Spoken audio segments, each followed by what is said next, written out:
Hello everyone, आज इस video में हम पढ़ेंगे class 9 chapter 4 food security in India economics का नेक्स्ट टॉपिक। जो टॉपिक हमने अपने प्रीवियस वीडियो में छोड़ा था वो था what is public distribution system.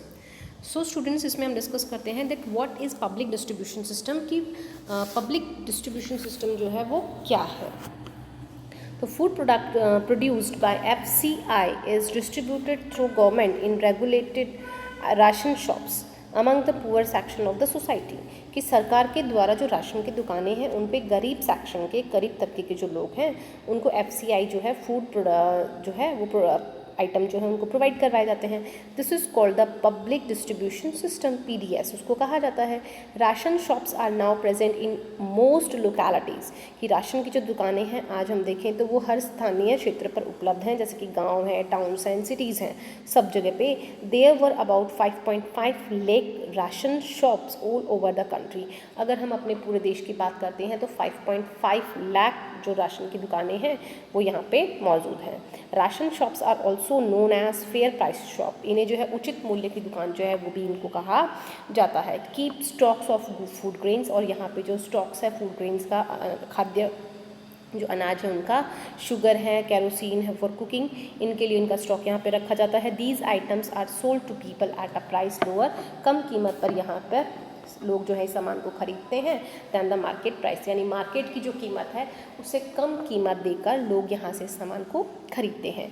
Any family, कोई भी परिवार विद द राशन कार्ड, जिनके पास की राशन कार्ड है, can buy A stipulated amount of these items. For example हम कहें 35 kgs of grains, 5 litres of kerosene, 5 kg of sugar etcetera. तो इस तरह से वो 35 किलो अनाज जो है या 5 लीटर कैरोसिन, यानी जो भी सरकार की शर्तें हैं कि एक व्यक्ति के आधार पर कितना राशन पर जो फैमिली है उसको मिलेगा, उसके आधार पर जो लोग हैं वो यहाँ से स्टिपुलेटेड अमाउंट पर यानी कम कीमत पर जो है ये यहाँ से सामान खरीद सकते हैं। Every month from the near by ration store, यानी हर महीने जो राशन की दुकान है उस दुकान से जो लोग हैं वो इस सामान को परचेज कर सकते हैं। There are 3 kinds of ration cards, 3 तरह के जो राशन कार्ड्स हैं वो यहाँ पे चलते हैं हमारे देश में। तो Antyodaya cards for the poorest, जो सबसे गरीब लोग हैं उनके लिए अंत्योदय कार्ड है। For the poorest of the poor, सबसे गरीब से भी जो गरीब हैं उनके लिए हैं। BPL card for the those below poverty line, और BPL कार्ड जो हैं वो जो गरीबी लाइन से नीचे आते हैं लोग उनके लिए हैं। और APL कार्ड्स जो हैं फॉर ऑल द अदर्स, जो बाकी के लोग हैं उनके लिए राशन कार्ड के लिए यूज़ किया जाता है। नेक्स्ट अगर हम इसमें आगे देखें तो The introduction of rationing in the India dates back of the 1940s against the backdrop of the Bengal famine। कि बंगाल में जब भुखमरी की समस्या हमारे सामने आई थी तो उस समय 1940 में राशन का जो सिस्टम है उसको यहाँ पे इंट्रोड्यूस किया गया था। The rationing system was revived in the wake of an acute food shortage during the 1960s। और 1960 के दशक में अगर हम बात करें तो इसे रिवाइव किया गया था और इसको और ज़्यादा थोड़ा एक्टिव किया गया कि किस तरह से जो फूड शॉर्टेज होती है उसको हम उससे उभरने के लिए जो है किस तरह से हम इसको और ज़्यादा रिवलेंट कर सकते हैं। Then period of the green revolution in the wake of high incidence of poverty levels as reported by the NSSO in the mid-1970s, 3 important food interventions programs were introduced: public distribution system PDS for the food grains in the existence earlier but the strengthened thereafter, integrated child development services के लिए भी इसको introduce किया गया था। इसी तरीके से हम कहें कि over the year several new programmes have been launched and some have been restructured, यानी कि जो प्रोग्राम्स बिफोर इंडिपेंडेंस हमने स्टार्ट किए थे उनको दोबारा रीप्लान करके उनको और ज़्यादा हम ये कहें कि उनको न्यू जो प्रोग्राम्स हैं उनको इंट्रोड्यूस किया गया 1977-78 तक। फिर हम बात करें कि एट प्रेजेंट और वर्तमान की अगर बात करें तो they are several poverty alleviation programmes की बहुत सारे गरीबी हटाओ जो योजनाएं हैं वो चल रही हैं, मोस्टली इन रूरल एरिया। महत्वपूर्ण तरीके से अगर हम कहें तो ग्रामीण क्षेत्रों में बहुत ज़्यादा ये चल रही हैं, which have an explicit food component also, और ये जो है एक फूड कंपोनेंट को भी लेकर चल रहे हैं। While some of the programme such as PDS, mid day meals etcetera. Mid day meals का मतलब है जो आंगनबाड़ी हैं वो, और स्कूल्स में भी जो है बच्चों को खाना दिया जाता है free of cost, are exclusively food security programmes, और ये जो है खाद्य सुरक्षा प्रोग्राम के अंतर्गत ही आते हैं। Most of the BAP as also enhance food security employment programmes greatly contribute to food security by increasing the income of the poor। क्योंकि जब किसी भी गरीब व्यक्ति की को एम्प्लॉयमेंट मिलता है, और एम्प्लॉयमेंट मिलने से, रोज़गार मिलने से उसकी इनकम क्या होती है, इंक्रीज़ होती है, और जैसे ही उसकी जब उसकी इनकम इंक्रीज़ होती है तो उसके जो फूड जो है वो इजीली वो अवेलेबल कर सकता है, और फूड सिक्योरिटी प्रोग्राम्स में भी वो शामिल हो सकता है। फिर हम बात करें current status of the public distribution system, कि आज जो हमारा वर्तमान में क्या स्टेटस है जो पब्लिक डिस्ट्रीब्यूशन सिस्टम है उसका।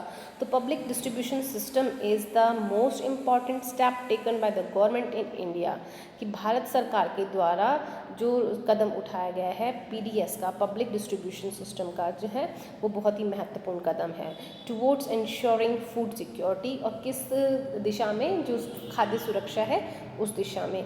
In the beginning the coverage of PDS was universal with no discrimination between the poor and the non-poor।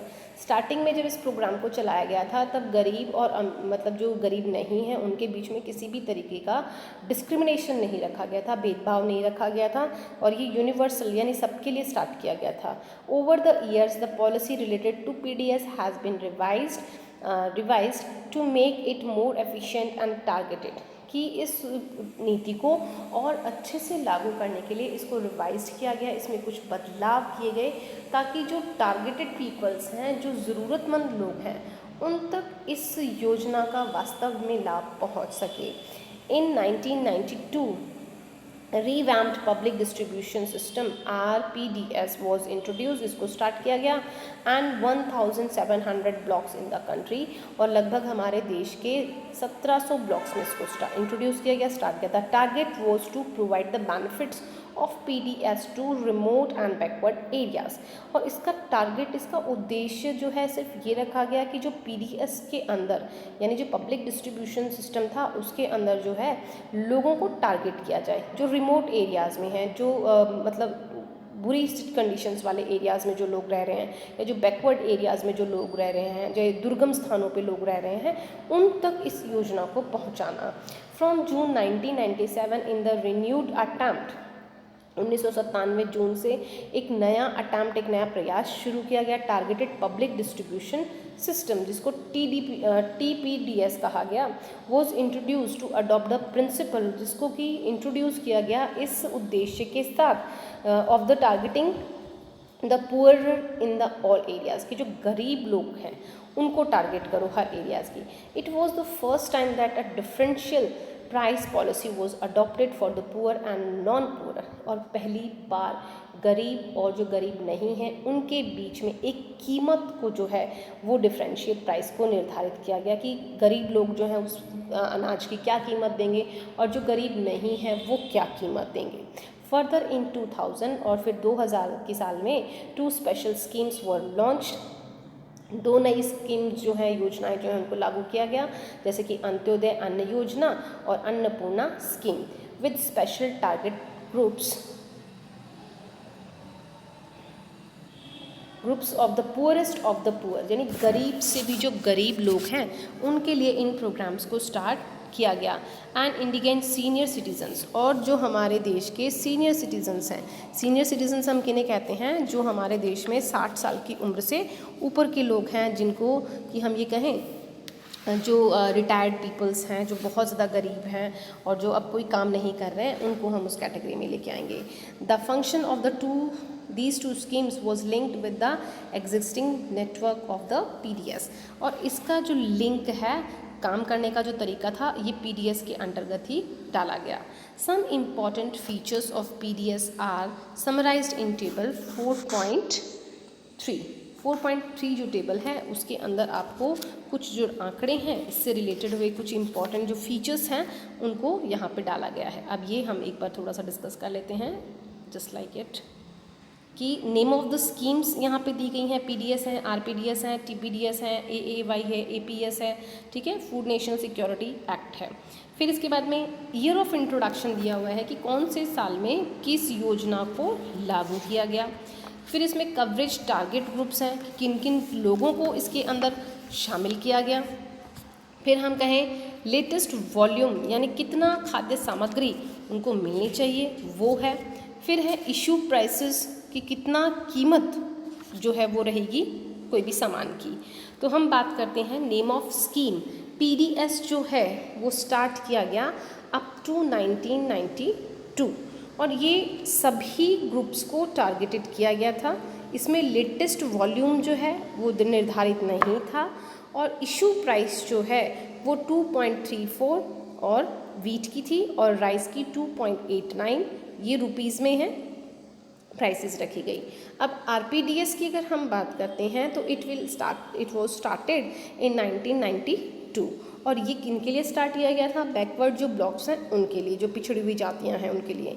और इसमें जो लेटेस्ट वॉल्यूम रखा गया अनाज का वो 20 kg ऑफ फूड ग्रेन्स था, जिसमें कि आपका वीट का जो प्राइस था वो 2.80 रुपीज़ रखा गया और राइस का जो प्राइस है वो 3.77 रखा गया। टीपीडीएस जो है वो 1997 में स्टार्ट किया गया।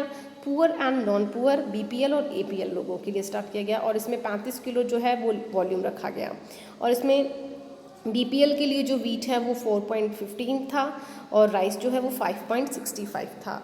और अबव पॉवर्टी लाइन जो लोग थे उनके लिए वीट का प्राइस जो है वो 6.10 था और राइस का जो रेट है वो 8.30 था। अंत्योदय जो योजना 2002 में स्टार्ट की गई थी, गरीब से गरीब लोगों के लिए स्टार्ट की गई थी। फूड ग्रेन्स का जो वॉल्यूम है वो 35 kg रखा गया और इसमें वीट का जो प्राइस है वो 2 रुपीज़ और राइस का 3 रुपीज़ रखा गया। फिर अन्नपूर्णा जो रसोई है उसके अंदर अगर हम बात करें तो इसमें जो है इंडिजेंट्स, सीनियर सिटीजन्स जो हैं उनको भी शामिल किया गया और उसमें 10 kg जो फूड ग्रेन्स है उनको रखा गया और it is totally free without any cost. National food security जो एक्ट है एनएफएस से वो 2013 में स्टार्ट किया गया और priority to the household families हैं 5 kg पर पर्सन, यानी हर परिवार को जो है 5 किलो दिया जाएगा और इसमें वीट का जो प्राइस है वो 2 रुपीज़ पर kg है और राइस का जो है वो 3 रुपीज़ पर kg है और कोरस जो ग्रेन्स हैं उनका हम ये कहें कि 1 रुपीज़ है। तो इस तरह से जो डिस्ट्रीब्यूशन है वो किया गया था स्टूडेंट्स इसका। फिर हम आगे चलते हैं। The PDS has proved to be the most effective instrument of the government कि PDS जो है वो सरकार के लिए एक बहुत ही महत्वपूर्ण इंस्ट्रूमेंट साबित हुआ over the years in establishing price and making food available to consumers at affordable prices, ताकि कंज्यूमर्स जो हैं, उपभोक्ता जो हैं, एक अच्छी कीमत पर अपना जो है अफोर्डेबल प्राइस पर अपना फूड खाना हासिल कर सकें। It has been instrumental in averting with wide spread hunger and famine by supplying food from surplus regions of the country to the deficit ones. और इसमें क्या किया गया कि जिन क्षेत्रों में अनाज बहुत अधिक मात्रा में होता है, सरप्लस में होता है, वहाँ से अनाज को शिफ्ट किया गया था उन क्षेत्रों में जहाँ पे अनाज बहुत कम होता है या जहाँ पे कंडीशंस हम ये कहें कि क्रॉप्स के एग्रीकल्चर के अकॉर्डिंग नहीं होते हैं। In addition the price have been under revision in favour of the poor household in the generals. और इसमें ये भी देखा गया कि जो कीमतें हैं वो गरीब परिवारों के अनुरूप ही रखी गई कि कितना वो पे कर सकते हैं, उसके अनुरूप ही कीमतों का निर्धारण किया गया। The system including the minimum support price, इस सिस्टम के तहत हम ये कहें कि जो सपोर्ट प्राइस है वो कम से कम रखी गई and the procurements has contributed to an increase in food grain production. क्योंकि इसमें जो सपोर्ट प्राइस है, क्योंकि सरकार जो है किसी भी फसल को खरीदने से पहले ही उस फसल की कीमत तय कर देती है, जिससे क्या है कि जो कृषक होता है, जो उत्पादक होता है, उसको ये फ़ायदा होता है कि वो ज़्यादा से ज़्यादा उत्पादन करने की कोशिश करता है। फिर अगर हम बात करें तो in the food grain production and provided income security to farmer in a certain region, किसी भी एक निर्धारित जो क्षेत्र है उसमें किसान वर्ग जो होता है उसको ये डिसाइड होता है कि कितने समय तक उसको जो है हम ये कहें कि उसकी जो फसल है उसका एक पर्टिकुलर अमाउंट जो है उसको मिलेगा। However the public distribution system जो PDS है आपका has faced severe criticism on several ground. हर एक क्षेत्र पर इनकी इस प्रोग्राम की जो है हम कहें कि काफ़ी सारी आलोचनाएं भी होती रही हैं। Instances of hunger are the prevalent despite overflowing granaries. FCI godowns are overflowing with grains की FCI जो गोडाउंस हैं उनमें अनाज जो है वो बहुत ज़्यादा हो गया। With some rotating away and some being eaten by the rats. कई बार तो ख़राब जो हो जाता है, सड़ जाता है, उसे फेंकना पड़ता है, चूहे खा जाते हैं। फिर अगर हम बात करें difference of food grains stock in central pool and its stocking norms कि जो फूड ग्रेन्स है जो केंद्र पर जो किया जाता है स्टोर उसमें और जो उनकी स्टॉकिंग नॉर्म्स होती हैं उनमें काफ़ी सारा हम कहें कि डिफरेंस जो है वो पाया जाता है। फिर अगर हम बात करें